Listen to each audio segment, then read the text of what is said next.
Meet Claire. Claire is a feral dog from Las Vegas, New Mexico. Claire was out living on the reservation before being picked up and taken to the shelter. I met Claire during my immersion program where we got to go work with these dogs in the shelter.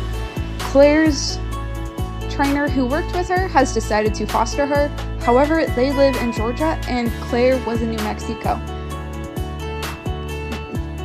To be able to help her get to Georgia, I am watching her for about a week and a half.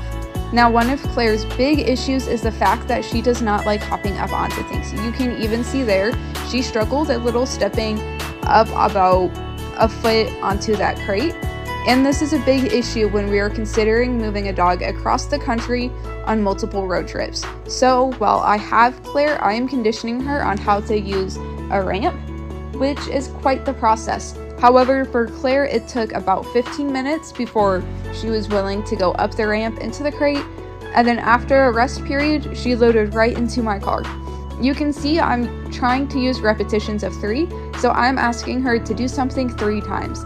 I am not looking for perfection by that 3rd time, but I am looking for progress every time I ask.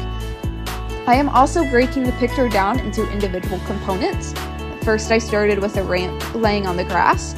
Then I put the ramp up onto those crates. Now I'm starting with the crate on the grass and making sure she can do it proficiently at this step before putting the ramp going up to the crate.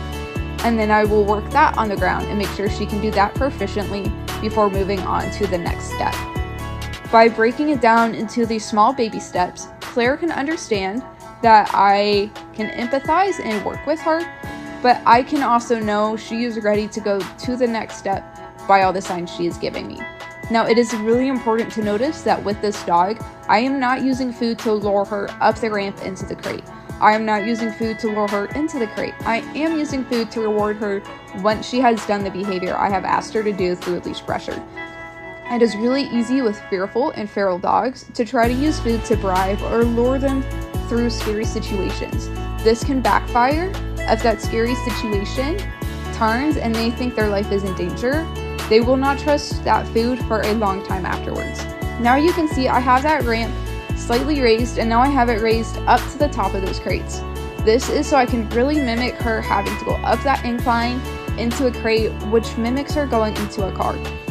Now, this is definitely not as high as a car, but we'll slowly progress her from this to my car, and then to a bigger car to the point where she can use that ramp to get into multiple sizes. This way, for the people transporting her from Oklahoma to Georgia, they are able to utilize that ramp and don't have to worry about her doing it. Now, this is a really cool moment that is about to happen. I was not going to ask Claire to do this next repetition. I could see she was hot and tired, and I wanted to respect that and let her go get some water and hang out in the AC. But she stood on that ramp and wanted to do this next repetition, and I ended it at that. I did not push her any further than this. We ended here, went inside, she got some water and cooled off in the AC, and about an hour later, we tried loading up into the van. So here we put all of the pieces of the puzzle together.